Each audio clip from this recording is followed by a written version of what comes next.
Apple earns a fantastic $1,444 profit every second, more than the combined earnings of Alphabet, Microsoft, and Facebook. How does Apple make so much money? This video will explain the intelligent financial strategies that have helped Apple succeed, including clever tax moves and smart business deals. We'll look at how Apple handles global tax laws to keep its vast cash reserves and guess what might be next for the tech giant. Join us as we uncover the secrets of Apple's financial strategy and see what it takes to stay on top in the competitive tech industry.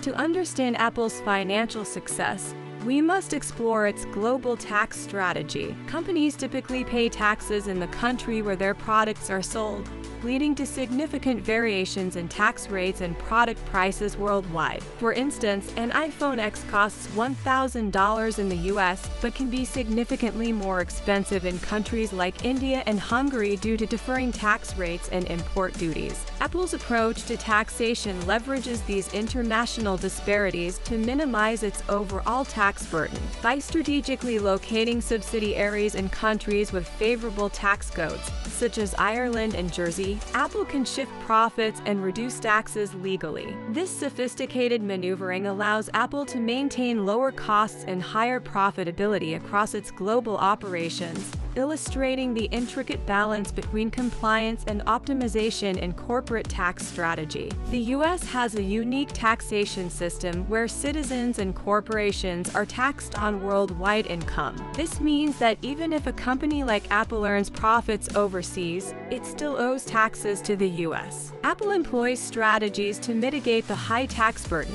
such as keeping profits in subsidiaries in low-tax jurisdictions. This complex financial landscape highlights the challenges posed by America's global taxation system. Moving on, the subsidiary shutdown is a key aspect of Apple's financial strategy, involving establishing subsidiaries in countries with favorable tax laws. These subsidiaries, often located in Ireland and Jersey, serve as storage organs for managing profits and minimizing tax liabilities.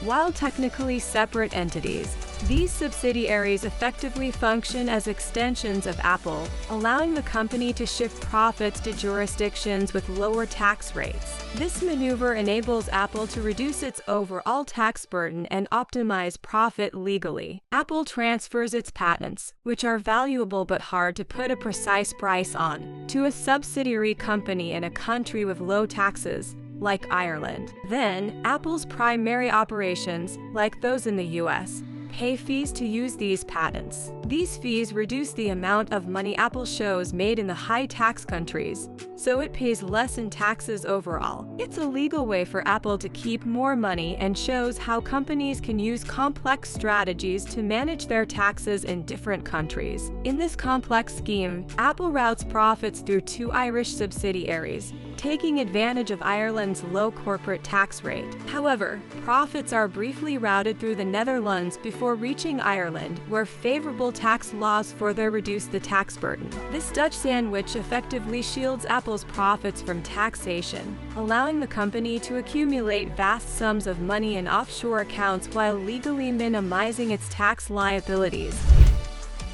While offshore profits can shield corporations from immediate taxation, bringing these profits back to the US can incur significant tax bills. For Apple, the dilemma lies in its immense wealth stored offshore, but repatriating these funds would trigger hefty taxes. To cover its US expenses without accessing its offshore profits, Apple resorts to borrowing domestically despite having ample funds abroad. This paradoxical situation highlights the complexities of managing vast amounts of offshore wealth within the constraints of US tax laws. While offshore profits offer financial flexibility, they limit how companies can utilize their wealth. For Apple, this means navigating a delicate balance between maximizing financial resources and mitigating tax obligations. Tax reforms in the US, such as lowering corporate tax rates, could prompt Apple to repatriate its offshore profits, providing the company more liquidity. This may lead to increased investment in research,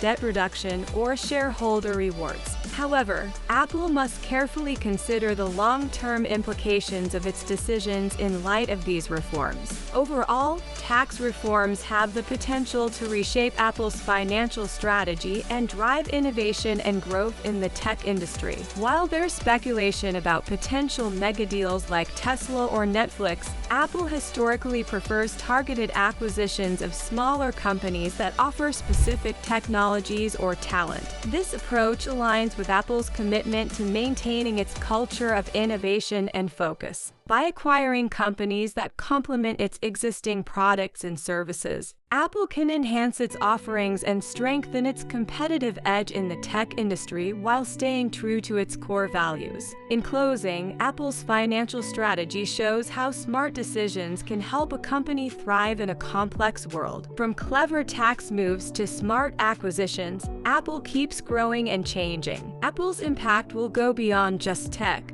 shaping how businesses work for a long time. Thanks for joining us on this journey into Apple's financial world. Stay tuned to Different Worlds for more exciting business, tech, and more.